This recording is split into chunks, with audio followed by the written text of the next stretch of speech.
Hello and welcome to another Smaulgld live stream. Today is the 13th of January 2020. And tonight's topic: why gold and palladium rose the past 10 years, but silver and platinum did not. Now this is confusing to many people given that both groups of metals that rose and both groups of metals that fell are both precious metals. So gold, silver, platinum, palladium are all precious metals, and yet the price action the last decade was quite divergent, with palladium turning in a mega performance, gold doing fairly well, silver not doing well at all, nor did platinum. You'll see they're both down over the past 10 years, and gold and palladium are up over the last 10 years.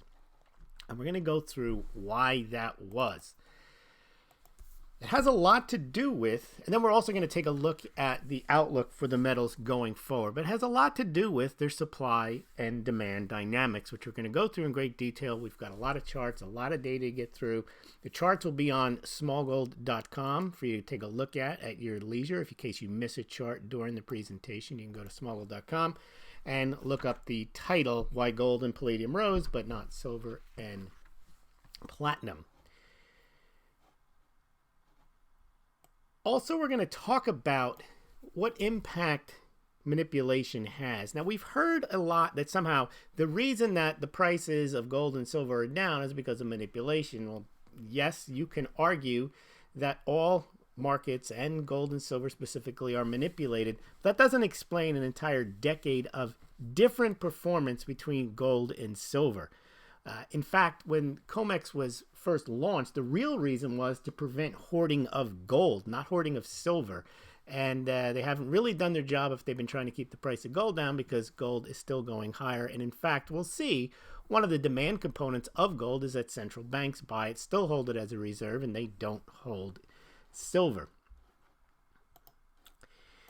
Now, I have been talking about the gold-silver ratio for years on this channel, and we have a follower, Rogue News, said here, I know how many people hated you for saying that, and even to this day they still do. I've been saying for years that the gold-silver ratio is not out of whack and not destined to return to any type of natural ratio. And we've been hearing for 10 years that the greatest wealth transfer in history was going to happen this decade, the one that just passed. Silver is so useful.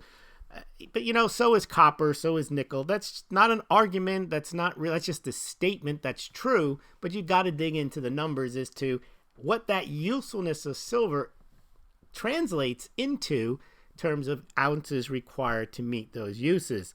Then the whole relative rarity. Silver comes out of the ground at 16 to 1. And it is, and again, somehow because the relative amounts of gold to silver mean that somehow the price is supposed to be the same. People repeat this as a mantra, or the historic ratio. They don't look past it. They hear it so much. And then when you criticize it, they get very emotional because they've heard it on 20, 30, 40 channels.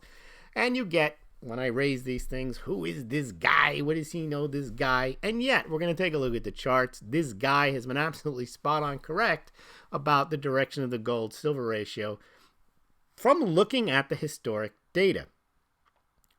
Silver is the Achilles heel of the banking industry. JP Morgan is buying silver. There's a new paradigm. You're going to be part of the 1% if you buy silver. They're using it in yoga pants. You can buy a single family home for 200 ounces of silver by 2015. JP Morgan with silver. There's so much disinformation about silver that's out there that people take as a fact, and then they're baffled why for the last 10 years silver massively underperformed not just gold and palladium, but just about every other asset. Now, that doesn't mean that silver has no value and that its outlook is poor. It means there are very significant reasons, and they weren't just manipulation or lack of information. I remember a lot of the Mike Baloney videos. Oh, when the world finds out about silver. Well, millions of people watched his videos. For the last 10 years, silver has gone nowhere. Now, we're going to go into the reasons why Roman soldier was paid a denarius, and somehow that translates into some relevance today. I'm not quite sure. But let's take a look at a lot of the data, and we'll explain why palladium rose and why platinum did not, why gold rose, and why silver did not.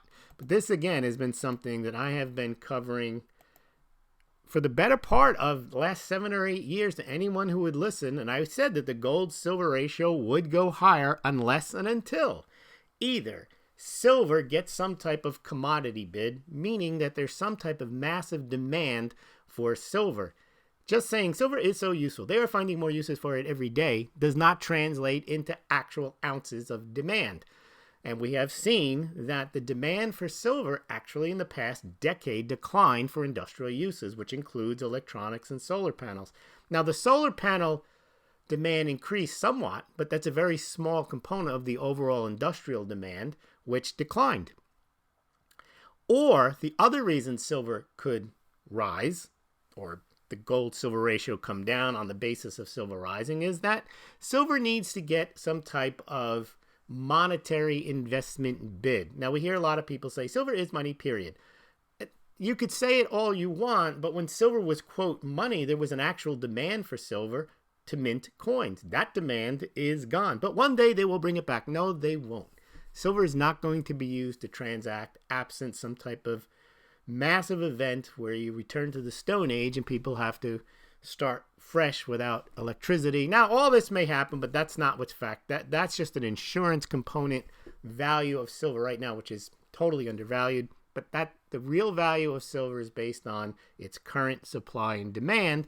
And unless silver gets some type of investment bid, like it did in 1979, 1980, or it did in 2009, 10, and 11, which I believe was based on financial crisis, inflation, and that gold took off. And eventually, because the silver investment demand, the dormant silver investment demand catches fire, it's a small market, and then it actually goes higher than gold during that bull market. So unless silver actually gets that commodity bid, or there's some type of shortage in the silver supply, or it rises due to the gold moving higher, silver was destined to stay lower. Now, that doesn't mean it's destined to stay lower forever, but right now I would say, when we go into our outlook portion later in the show, that silver's best bet to rise is a gold bull market, a sustained gold bull market where silver gets rediscovered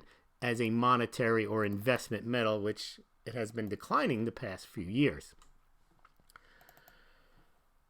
So, the gold-silver ratio, and we're getting into platinum and palladium, but the gold-silver ratio has been totally justified given that the investment demand is only 12% of silver, or 15% of silver's overall demand, and commodity demand, as we've mentioned, is about 65%. Both have been in decline the past 5 years. Now, contrast that to gold. Gold has a very small 8 to 12% commodity demand, so that's not really factoring into moving its price. And the jewelry and investment demand are the bulk of gold demand, and they've been in demand, especially the past 3 or 4 years, ever since Brexit. Why? Because Brexit causes issues, negative interest rate causes issues, tensions between the United States and China causes issues, tensions between the United States and Iran causes people to want to have a safe haven. Now, silver people think that silver is a safe haven. It's not. Gold is the safe haven. Silver is the second best safe haven when gold is way too expensive. In the last few years, investors have not thought that gold is too expensive. They're still bidding it higher. But I believe as gold rises, silver investment demand will rise, and that will lower the gold-silver ratio. So I'm not saying that people will turn around when the gold-silver ratio gets down to 40 or 30 again and say, see, we told you. No, you didn't. You told me we should always be there. It only goes there, and I'm going to show you some charts, when the gold price rises in a sustained bull market. So if you look at the gold-silver ratio, we're going to take a look at this chart. Starting in 1975, when Americans could own gold again. Remember, from 1933 to 1974, Americans weren't allowed to own gold. So you can't really compare on an apples-to-apples comparison the gold price and the silver price, especially because the price of gold was fixed at $35 an ounce. So of course, the gold-silver ratio was lower when silver was allowed to float a bit and gold was fixed at $35. But once they let gold float and let people buy gold in 1975, and of course then they had Comex to come right in after it, but then both gold and silver were subject to Comex futures trading, and people could buy gold and silver. Well, they chose to bid the price of gold higher. And that gold-silver ratio has averaged well over 50 and 60 since then. Let's take a look at the gold-silver ratio long-term. And then we'll get into what it means for today. So here is the long-term gold-silver ratio, and I start from 1975.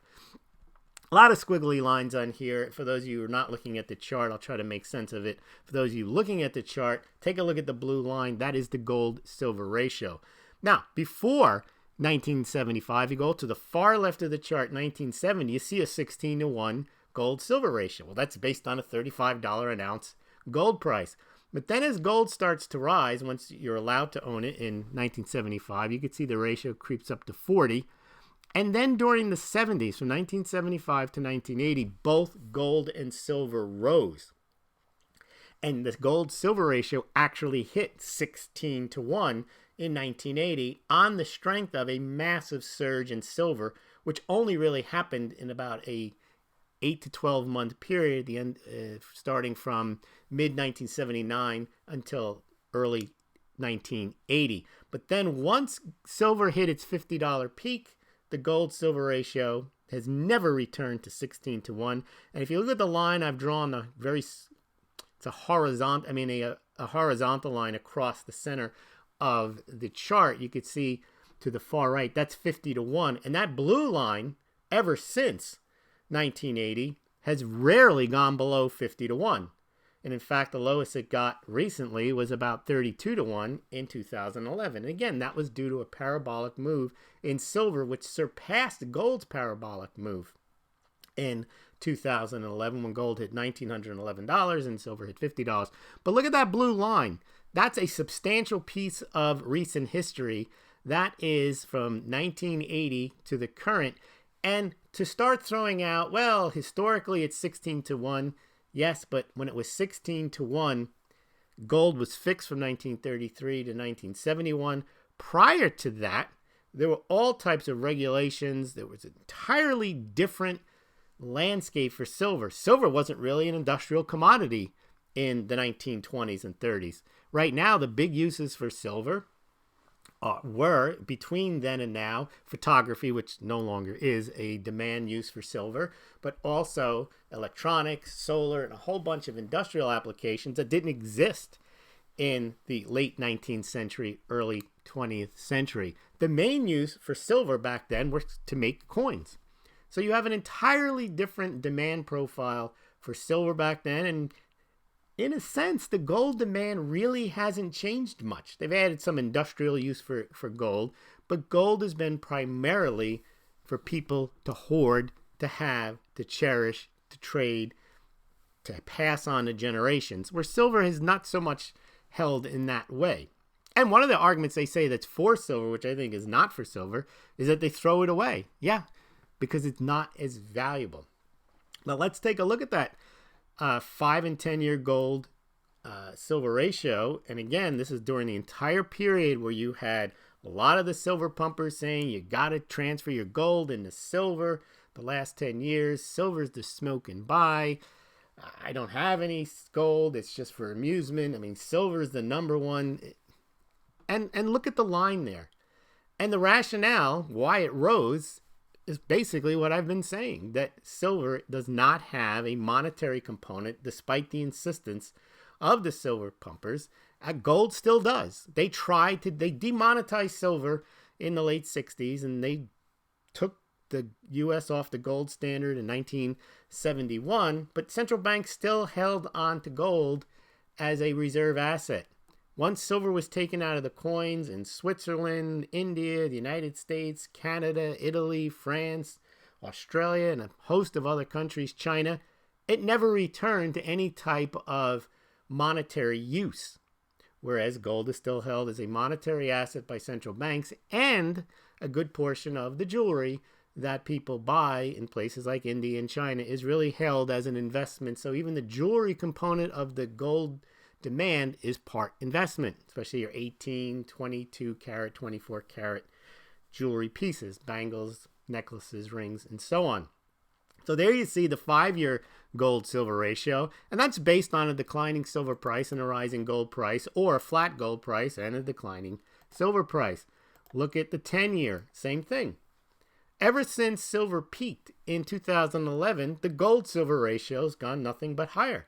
And during that decade, the silver pumpers were insisting that the gold-silver ratio is out of whack, something is wrong, and no, nothing is wrong.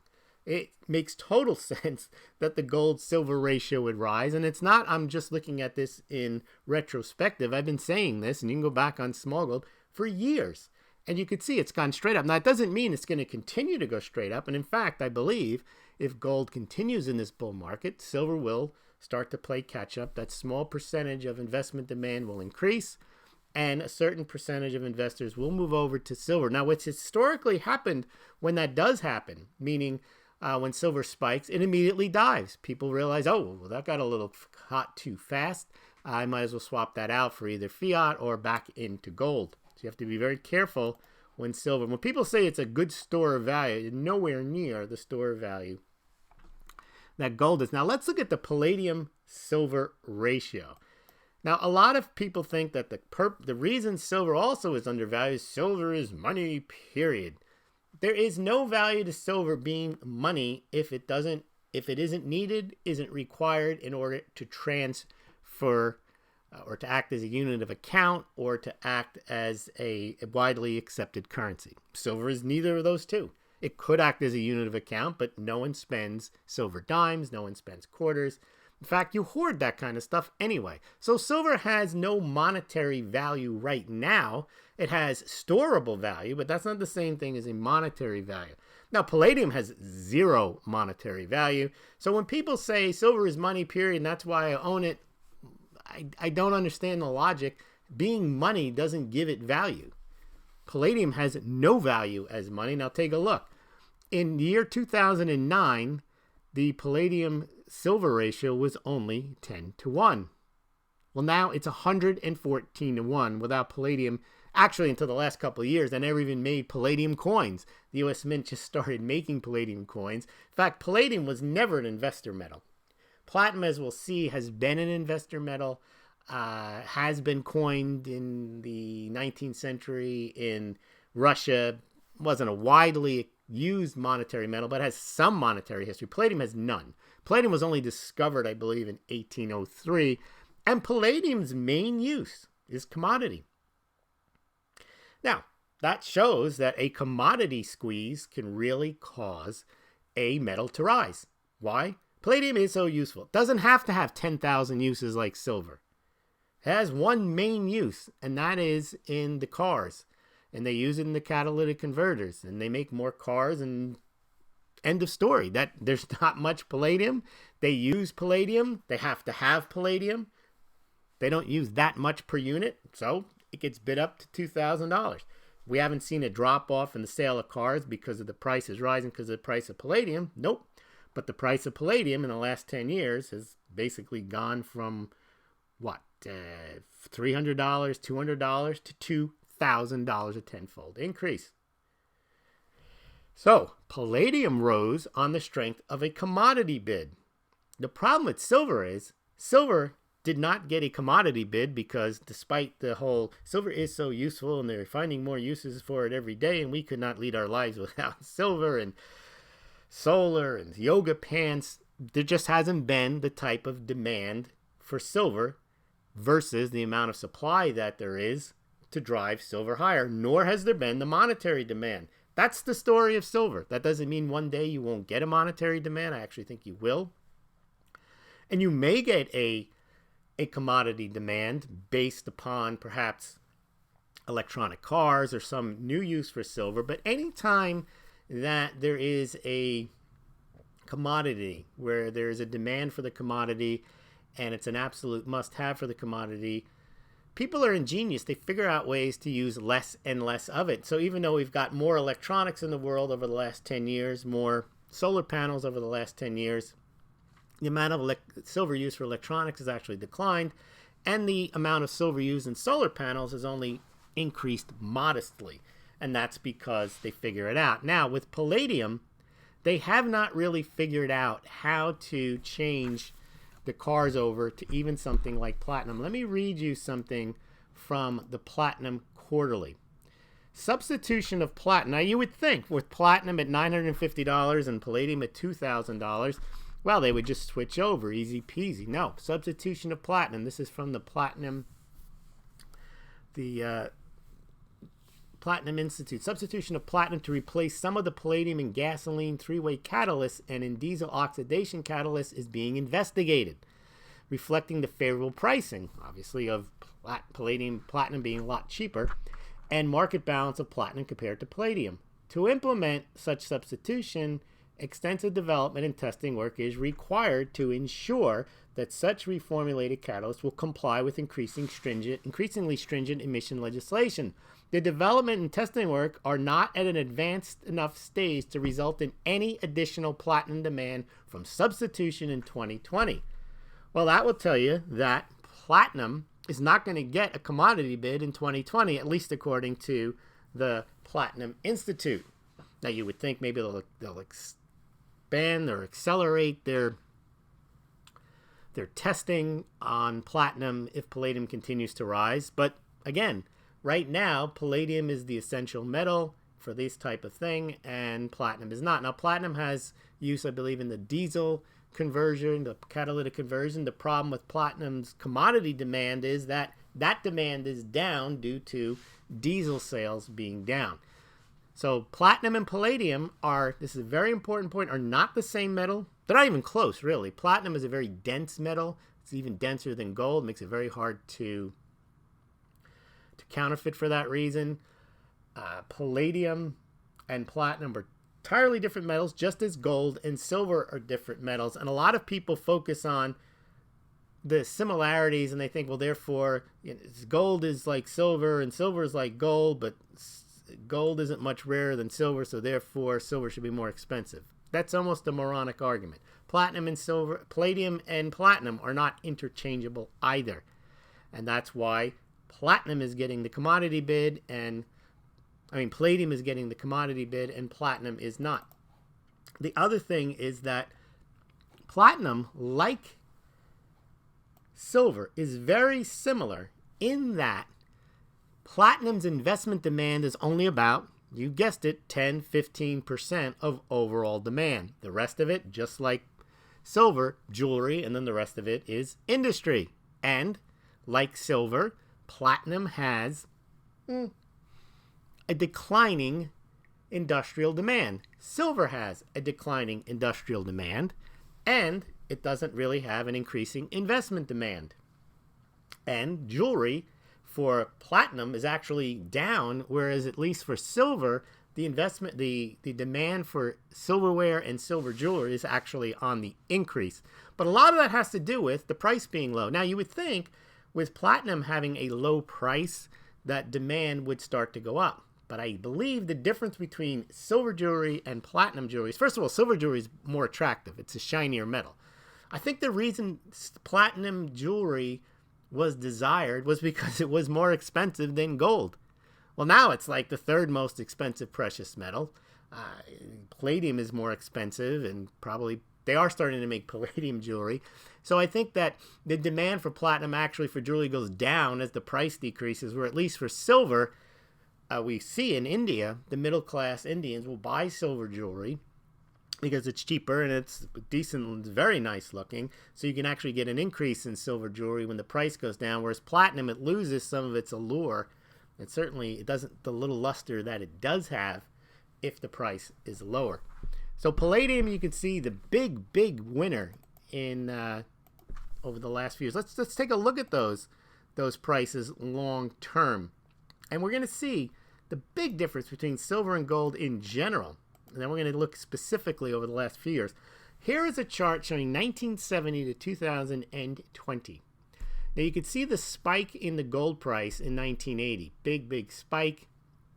That was when inflation was raging. That's when they finally had to raise interest rates. Volcker raised interest rates to about 18%. They had to break the back of inflation, break the back of the commodity surges of gold and silver.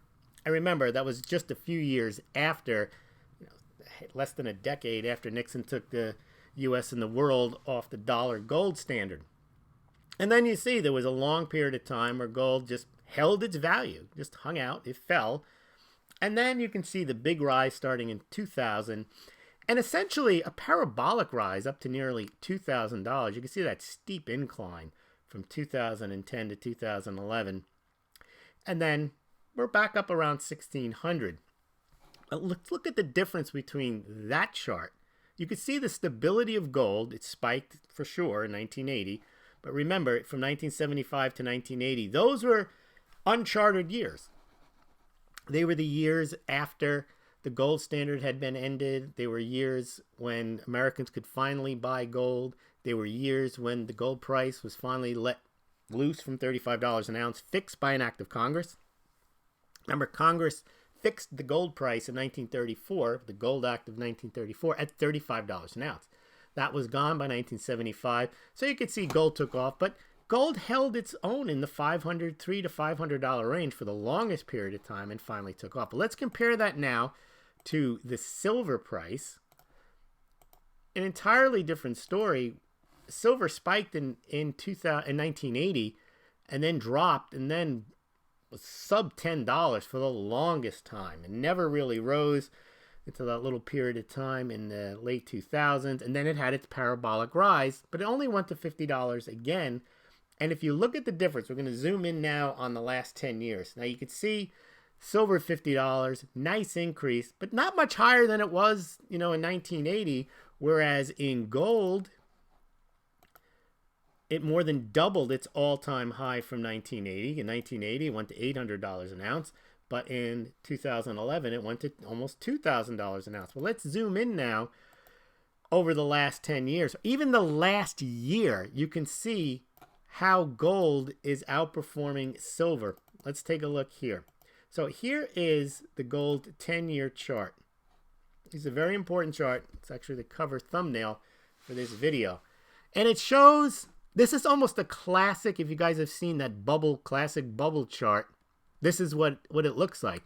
You have from 2010 driving from 1,000, doubling within a very short period of time, almost to 2,000. Then you have that second peak where it looks like returned to normal when the price went to $1,700, $1,800 after falling.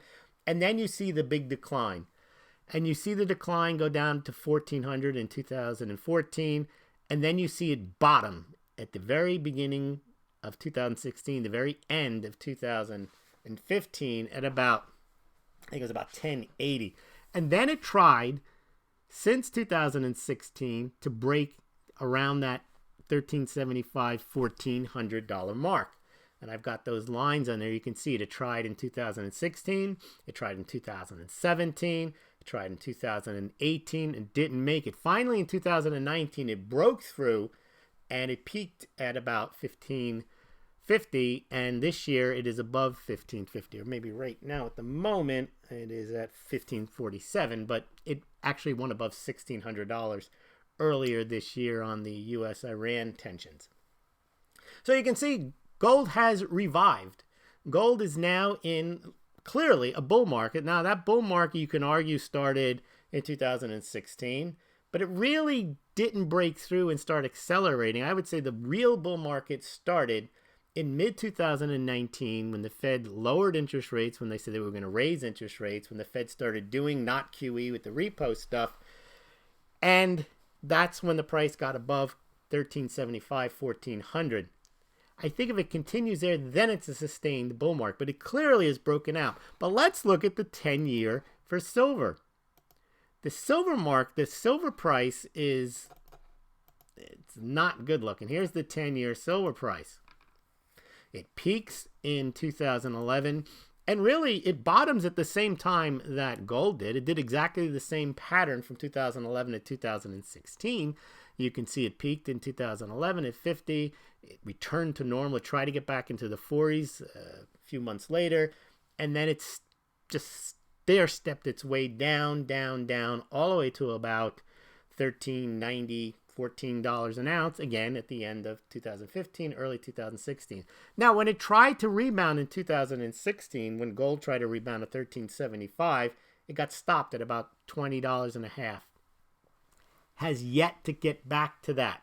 As you saw on the gold chart, gold tried to retest its resistance level 3 times in 2016, 17, and 18 before breaking through in 19.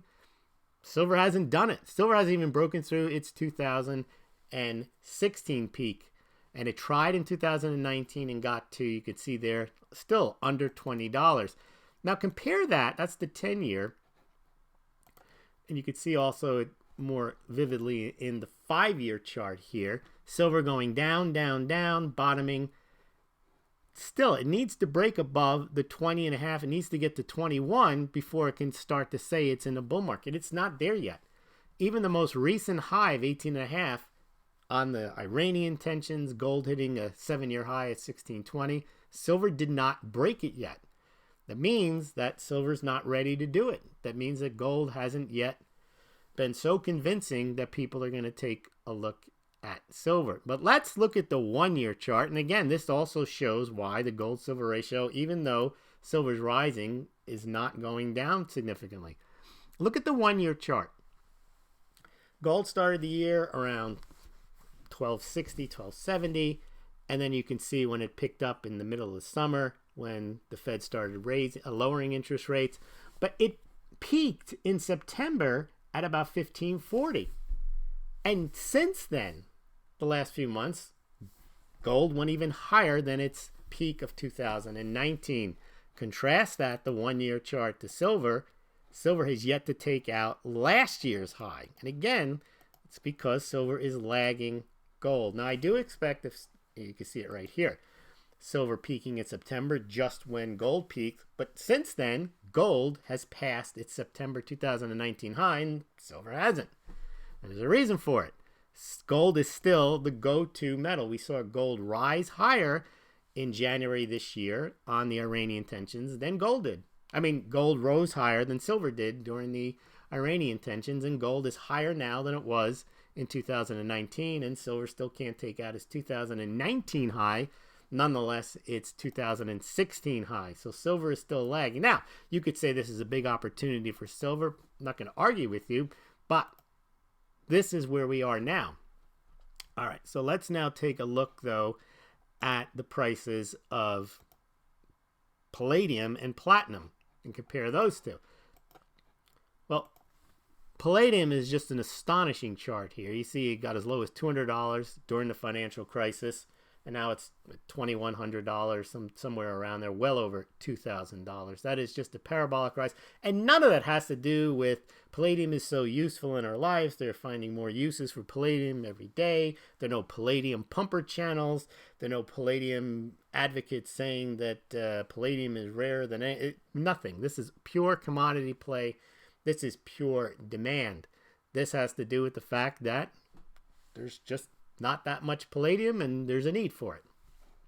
But look at the comparison to platinum. Platinum, like silver, ended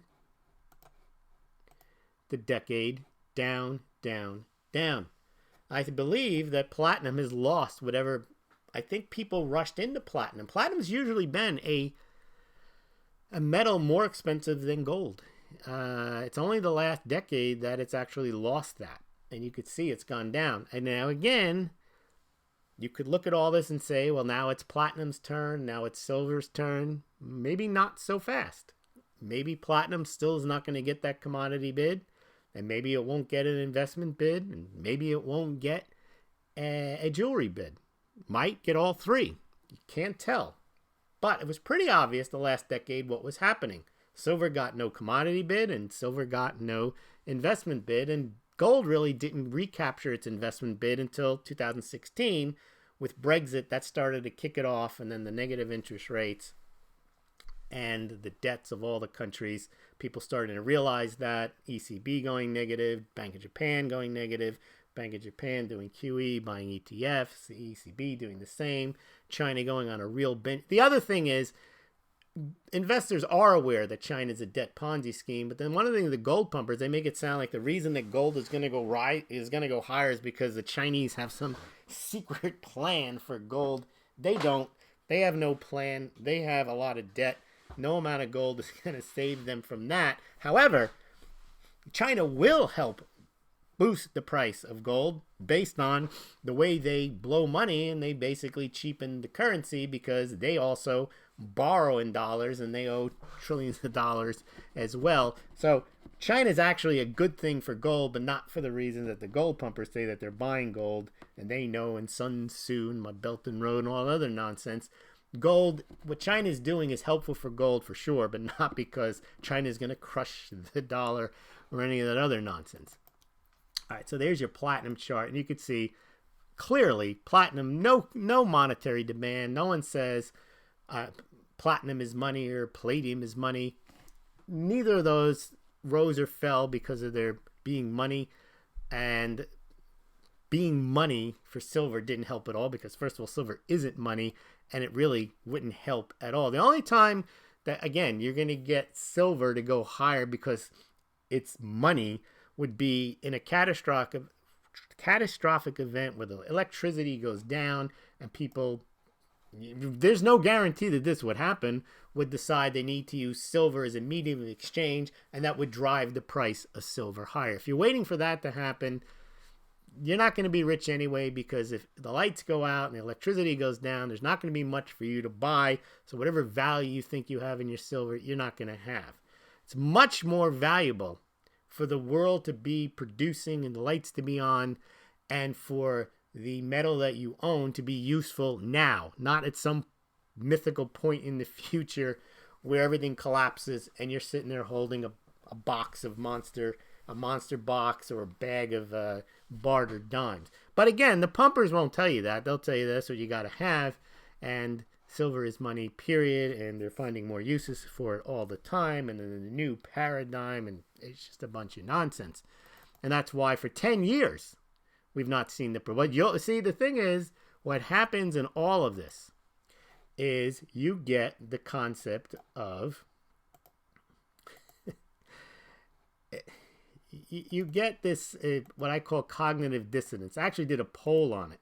Why do people after 10 years still believe, if you know and insist, that the silver market is constantly manipulated downward by banksters and the powers that be and JP Morgan, all this other nonsense, then why do you still invest in it? Well, because they're going to lose control, because that's what the pumpers keep telling you. Mathematical certainty, they're going to lose control. And when they do, somehow there's going to be a reset, and you're going to be rich because of your silver. And then the other answer was, well, it's because it's cognitive dissonance. You know something, but you go ahead and you do the opposite. It's like, you know smoking's bad for you, but you do it anyway. So you know that the banksters are manipulating silver, and they're manipulating it down. When you know that for a fact, you think you know that for a fact, and then you go ahead and you buy it anyway. That's like saying, I know if I stand in the middle of a road, a truck is going to hit me, but I'm going to stand there anyway just to show you that the truck will hit me. The powers that be will run me over if I stand in the middle of the road. And in fact, thinking that they'll lose control itself is a form of cognitive dissonance. Believing that the pumpers attend has to happen, I don't know. All right, let's take a look now at some more charts, because charts are important. Investment demand for gold is measured by not just ETFs, but is measured by how much gold bullion is purchased by central banks and investors, and it's on the incline. And you could see a lot of gold demand in ETFs, about 85 million ounces. Now, what is 85 million ounces worth of gold? Well, there's about 110 million ounces of gold mined every year. So there's about less than a year's worth of supply in ETFs, and maybe when you add in the other type of gold products, there's probably stored up in these identifiable piles a year's worth of gold somewhere. But there's a very interesting thing. I think a lot of people don't realize this about gold is that, let me find the, I have a chart that shows how much gold, here it is, has been mined since, from Nick Laird, since 1835. People like to say that there's going to be a shortage of silver or gold because there's a decline in production. No, there's not. In fact, the only reason there's a decline in silver production is, first of all, 65% of it is a byproduct, and I think they undercount the byproduct part. And you couldn't get a decline in silver mining if there's a decline in regular metals, that base metals that silver comes out.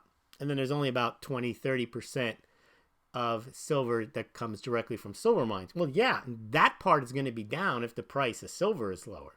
But look at this. Because of modern mining techniques, and eventually they'll go to asteroids, maybe it's not profitable now to do so, but if the price of these metals goes higher and the demand goes higher, they will go out and get them.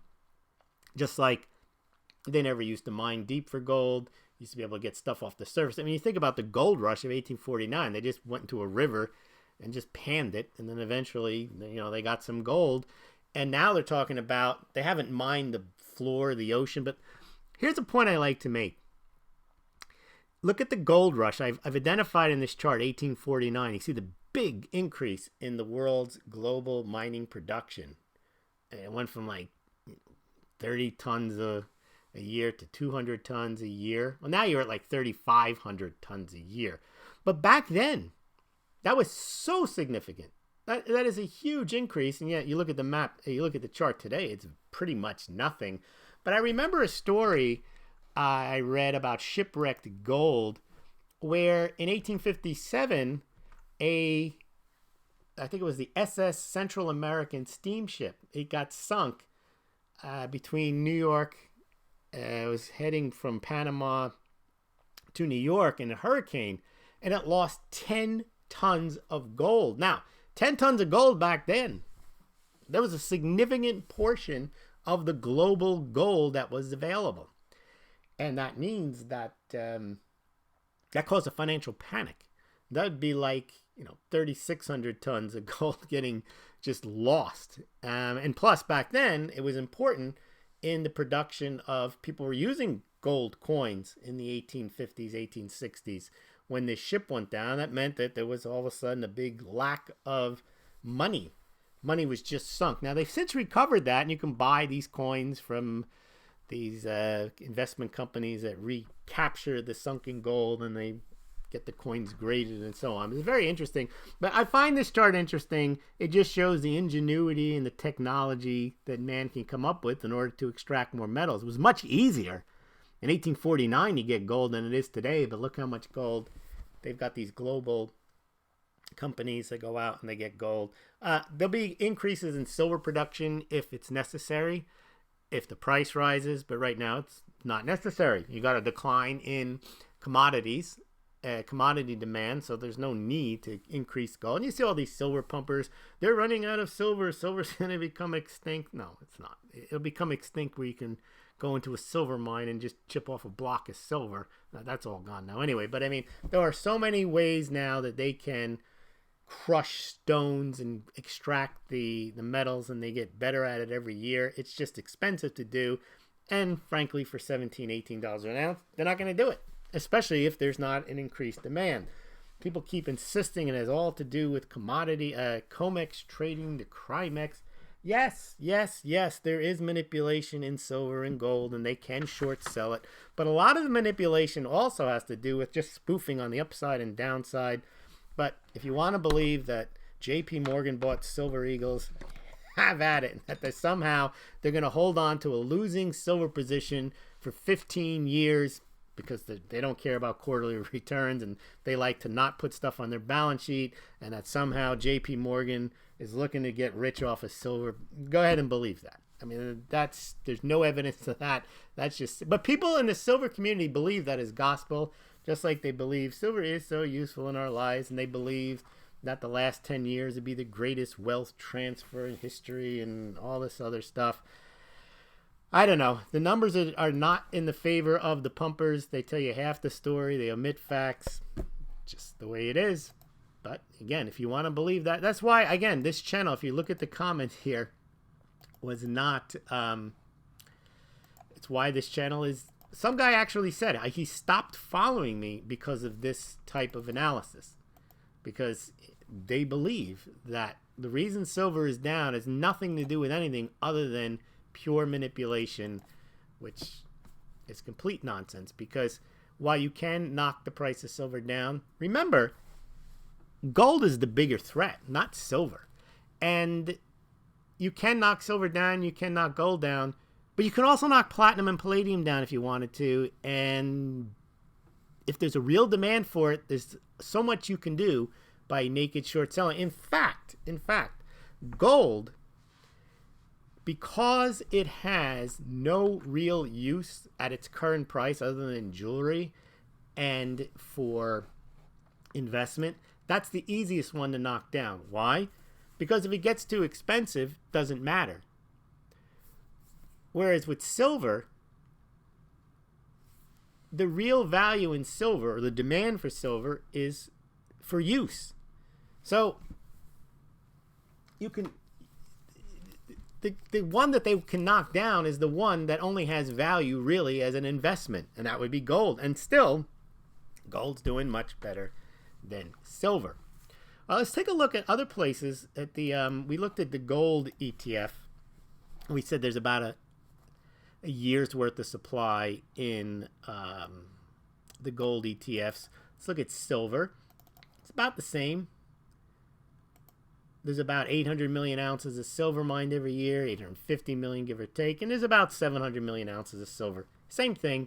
So you can't count on the ETF demand to eat into, so I mean, it's already there, or supposedly there, to eat into the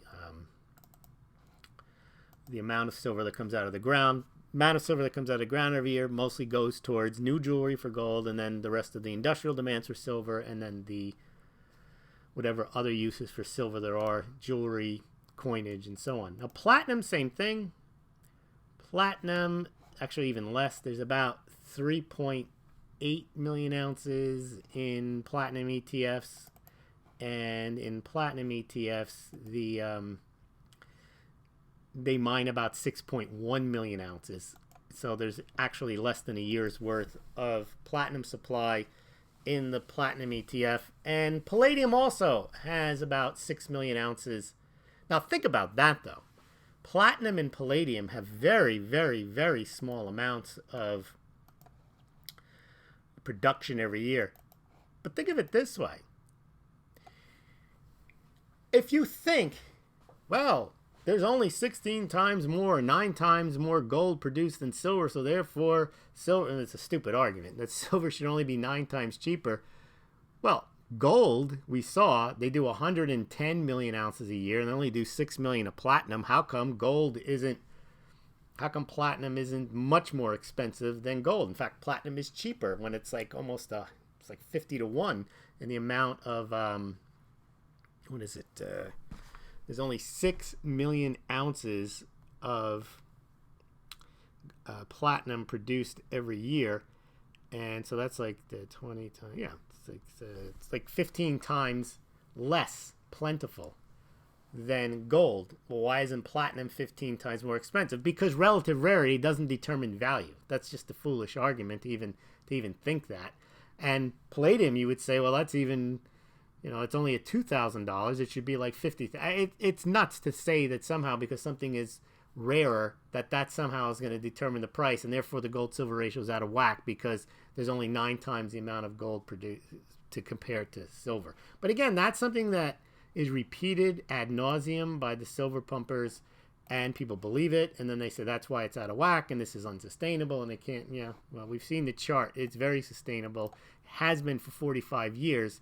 And I don't see that changing unless there's a big increase in silver demand, and the same thing with platinum demand. Platinum is suffering just like silver. Its commodity demand is down because of the decrease in automotives, diesel automotives, and its investment demand is going nowhere, and that's very similar to silver. Its commodity demand, its industrial demand is down the last 10 years, despite silver is so useful in our lives, and they are finding more uses for it every day, and you could not do cryptocurrencies without electronics. That doesn't mean anything. The demand is down.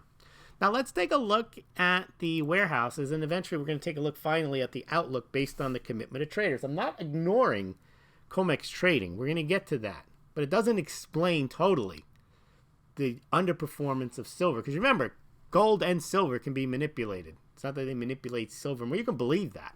And that they have it out for silver or whatever, and that somehow JP Morgan has this 30-year plan to stack silver eagles. I mean, you can believe that if you want. There's no reason to believe that other than everyone else seems to believe it that follows silver pumpers. Well, let's look at the Comex gold. And there's really, there's 80 some odd million ounces in the ETFs. The amount of gold held in the Comex depositories is only about 9-10 million, and the bulk of that, half of that, maybe 60% of that, is held in the HSBC vault. So not much gold held in the Comex warehouse, but a lot of gold traded there, of course, by contracts, not necessarily gold itself. Silver, plenty of silver in the Comex warehouse, about 320 million ounces, about half of that in the JP Morgan warehouse, but significant amounts, 50-60 million ounces held each by Coins and Things, and the other one, Brinks.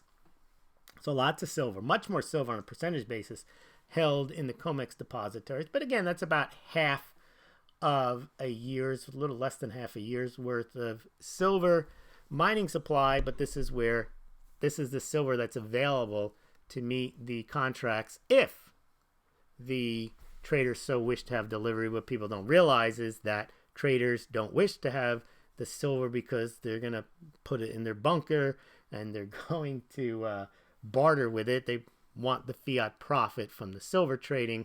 And it's the same with the gold traders. They don't necessarily trade it because they want to hoard it and look at it like Gollum.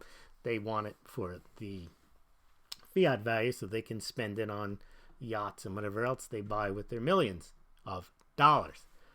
And again, in the Comex silver situation, there's really only about 4 or 5. It's not really that much of a fractional reserve system. There's not enough, obviously, not enough ounces of silver to cover every contract, but it's really only about $1 billion. I mean, there's 1 billion ounces of silver that would be required to cover all the contracts. So there's pretty hefty amounts, given the fact that only single digits actually take their contract to the delivery stage and actually ask for the silver. Most of the traders just let them roll over. A lot of silver trading is basically just hedging. It's got nothing to do with wanting silver. Remember, if you want to buy silver, you negotiate a silver contract and you buy it, or you go online and buy it. But this is different. This is people hedging. In fact, bullion dealers hedge on the Comex. They're not going to make money. Think about it. All your bullion dealers should be out of business by now if they were buying silver, hoping it to go up. No, they don't care. What they do is, as soon as they go out and they buy, let's say 50 monster boxes or however much silver they buy, they immediately sell it short. So now their only issue is, can they sell the silver that they bought and get the unit price? Meaning every unit they sell, they make their $1.50 or 50 cents, whatever it is. Their margin is on the units. They're not looking to buy silver, hope it goes up, and then sell it to you. So, they buy silver at $16. The way they make money is not that it goes to 18 and then they sell it to you for 19 with the markup. No, the way they make money is they sell it short at 16. They make their money on, if the contract goes up, it becomes a wash, and then they still make their margin on per coin. And what's pretty amazing here, when we look at the Palladium warehouse, they're trading Palladium around fumes. There's 52,000 ounces of Palladium. That's far, far lower than the 6 million ounces that they actually mine each year. But you know why? It's so valuable, it goes directly to the automotives. You can't be putting it in the warehouse there. So there's very little. And you could see in 2006 how much Palladium was in the warehouse. It was over 1 million ounces because it wasn't that expensive. Well, now it wasn't that desired, and now it's a huge, huge demand, and there's very little palladium in the NYMEX warehouse. And similar to platinum, platinum is very valuable too, although there's more platinum in there. There's about 159,000 ounces, you can see on the chart there. Okay, now let's take a look finally, and then we'll take some of your questions at the commitment of traders and where we are. The gold commitment of traders is very, very interesting on the Comex. I've drawn a line there on the price. You can see the price going from 1,200 to 1,600. And pretty much all that is foretold in volume. Look at that volume, open interest, everything going up. We're at all-time highs, and open interest is the green line show at the bottom. And you can see the, you got all-time open long positions, all-time open short positions. So there's big, big trading going on in gold. Let's take a look at silver. You got some increases in it's not just on the incline. See, silver, you could see I've drawn two lines at the bottom there on the green. You had increase in open interest and a decrease in open interest and an increase. There's not a defined move yet in the silver Comex, where the gold, it just looks like there's tremendous interest. And as I mentioned, if gold sustains a bull market, you should see more interest in the silver market, and that more interest, if it's bullish, will lead to a higher upside gain. Again, not investment advice, but that's what has happened in the past, that if there is bullish interest in silver, it doesn't take much for it to outpass gold because it's a much smaller market. I do want to show you recently the silver ETF also lost, if you look to the far right of the chart, some of its ounces.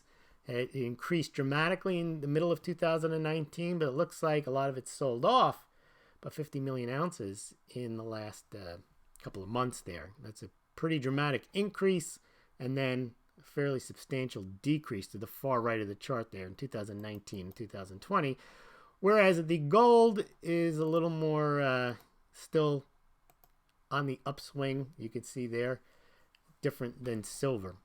All right, let's finally just take a look at the Comex, or the commitment of traders of palladium and platinum. Now, palladium is just a straight on up, but it's hard to look at this chart and predict what happened with palladium. And it's probably because the physical market in palladium dictates a lot more than this trading, and this trading probably just follows it, because the price of palladium going straight higher is not really reflected in increases or decreases in open interest or long and short positions. So you can't really derive much from the palladium chart, which indicates to me that it's not driven by NYMEX trading. And probably, let's take a look at the platinum chart. I'd say platinum is more driven by the commitment of traders here. You can see the increases in open interest, and they do somewhat correspond with increases in price. So keep an eye on it. Remember, platinum does have, like silver, a 14-15% investment component, whereas palladium has none. And again, if platinum is going to rise, it's probably going to be because of some type of investment bid. People say, hey, look, maybe not in 2020 will they swap platinum for palladium, but platinum is a rare metal. Platinum has some monetary history. Gold's very expensive, and gold is like 2-to-1 now to platinum. It's not right now, but let's say it got to that. Let's say gold gets to 2,000 and platinum is still 1,000. They might start talking ratio, and then that's where you see platinum rise along with gold. That historically hasn't happened because platinum's generally been more expensive than gold. But for silver, I think we can definitely expect to see something like that happen. Now, caveat, the other side to that story is maybe silver's just lost it, and gold can continue to rise, and people say, look, we've seen this movie before. Silver spikes and dives. We don't want to get involved in that, and who knows? But again, you do your own. It's not even research. You don't know. You can't research the future. You can only look at the past and figure out or think about what might happen in the future. All right, so let's see what you guys are saying in the comments section. And if you've enjoyed this, please consider supporting Smaulgld by, you can purchase your precious metals. Again, not investment advice, but you can purchase your precious metals through the Smaulgld site. We have affiliate links below this YouTube, below this BitChute, and on the Smaulgld site through SD Bullion, Money Metals Exchange, and Golden Eagle Coin. If you purchase through those links, you pay no more, no less than if you visited those sites directly. And Smaulgld gets a small commission. Or, of course, you can become a Smaulgld patron. Or you can donate to Smaulgld via check. Or you can send items of value to Smaulgld P.O. Box 714. Let me just get you the list here. Dover, New Hampshire, 03820. Of course, you can call a Smaulgld patron or subscribe star member. Again, the links are below this video, and they're also at the very beginning of this video. I'm not going to show you the screenshot of that now, or you can donate via Bitcoin or Litecoin. Also, the screenshot for those QR codes are at the beginning of the video if you go back and check it out. All right, so let's take a look now at what you guys are saying in the comment. I probably lost more subscribers. Again, this is not trashing silver. This is just factual, what has happened, and to a certain extent, probably what will happen. Here's your fundraising page. It does include, if you want to hold up your phones to those QR codes, you can send Bitcoin or Litecoin. Oh, and I forgot to mention, if you really want an asset that's worth something, you get your Smaulgld Mugs. Mugs are real wealth. They're solid assets. And you could put your gold and silver in there, your platinum and palladium. You go to the Smaulgld store. Again, links below this video, YouTube, BitChute, and on the Smaulgld.com site, where you also get, you should visit the Smaulgld.com site, because after tonight, those all those charts that we looked at today will be on the Smaulgld.com website. All right, so there's, you know what to do there. Appreciate all the support. And let's take a look at what you guys are saying. Albert says, we need to be happy that silver isn't spiking yet. That means the gold bull market is just starting. I agree with that 100%. However, you should not be happy if for the last 10 years all you did was buy silver. Unless you've just been accumulating massive amounts and you're expecting that big spike. But you could have probably done better the last 10 years somewhere else, and then put all the gains you made the last 10 years elsewhere, and then started buying silver today. But Matthew says, I'm using the low position to build my position. Need a few more years. It's probably not a good idea to fall in love with an asset that you figure, I'm going to invest only in that asset for 20 years, and then, you know, I'm going to get the big spike when it happens. Yep, Albert says the amount of palladium in the car is just about $200. Car makers are not worried about a palladium price spike. Exactly. But remember, the same holds true for silver. If silver were to spike, that would actually be the perfect storm. You get a commodity boost in silver, where somehow there's a demand extra for silver and an investment demand, that to be the perfect storm. Even more than palladium, because there really is no investment demand for palladium the same way there is for silver. Matthew says, I thought $10,000 gold was crazy until I saw what rhodium did the past year. But remember, rhodium is so rare, and rhodium did spike like a mean thing. But remember, we just showed you the chart. They do mine 3,600 tons of gold a year, and rhodium is so much smaller. But rhodium is at $7,000 right now an ounce, and it was at like, you know, $1,500 an ounce. So yes, gold can rise, but the reason palladium and rhodium, not that you could have foretold their rise, is they are much, much rarer, a much smaller market. And then again, that does factor into why maybe silver might have a parabolic rise, and has had parabolic rises in the past. It is a small market. And okay, so Albert is saying, if you want to play on palladium, it's something I didn't mention in the main text of the presentation. Palladium, buy Norsec nickel. I'm not recommending you buy Norsec nickel, but I didn't mention that palladium is primarily mined as a byproduct of nickel. All right, let's see what else we got. Albert is here. Philip McCain. Hello, Philip. 143 Druid. Silver going to crash to $5. We're all going to die. I don't know about that. Let's see. Albert says, why would anyone unsubscribe? He gives good info. They unsubscribe, Albert, because they're used to hearing China to crush the dollar, and the United States dollar is toilet paper, and the dollar collapse, and dollar worthless, and my Belt and Road. They want to hear the narrative. They want to hear silver is rarer than gold. That silver is destined to go higher. Silver is so useful in our lives. They want to hear, they believe, they've been listening to 10 years of complete nonsense about silver, and they believe the story.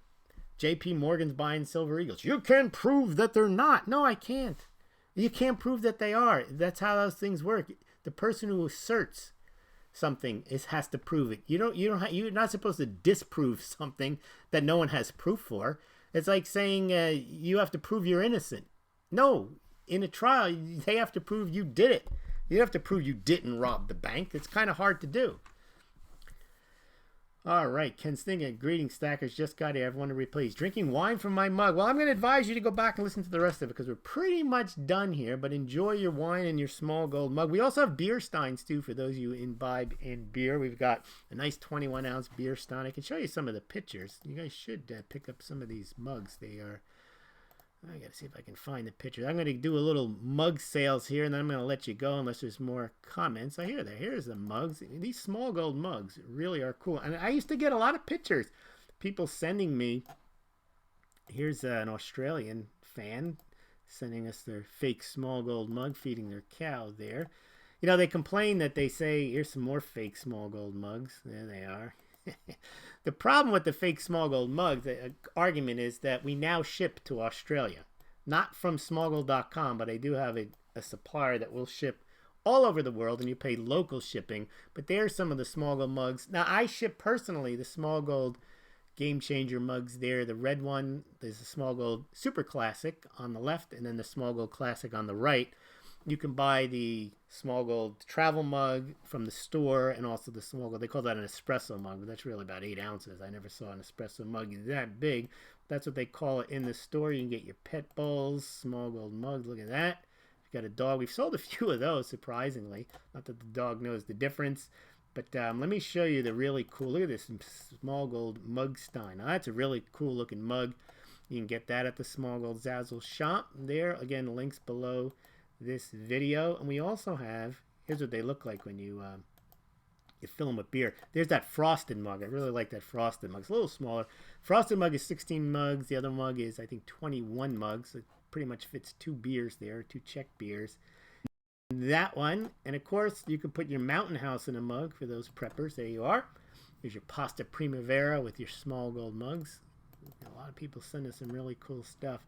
Let me show you what else we have here. Well, I'll just leave you with this. Why don't we just lead the mug life? And I'm going to leave you with that tune because I do want to thank Mark Battaglia, who writes all of the Smaulgld music, the intros, those very catchy tunes at the beginning. But I'm going to play you now I think one of his best. They're all really good, but Muggin' for Life, and then I'll say goodnight. Here's Smaulgld's Muggin' for Life. Yeah, mug life, baby. Mug life, baby. Yeah, we rockin' the booth. We muggin' for life. We muggin' for truth. Smaulgld here, and he's spittin' the facts about the pumper community and the way that they act. We muggin' for life. We ain't playin' the games. We all know the lies and we all know the names. Come on, muggin' for life. Muggin' for life. Smaulgld. Good night, everyone, and get your Smaulgld mug.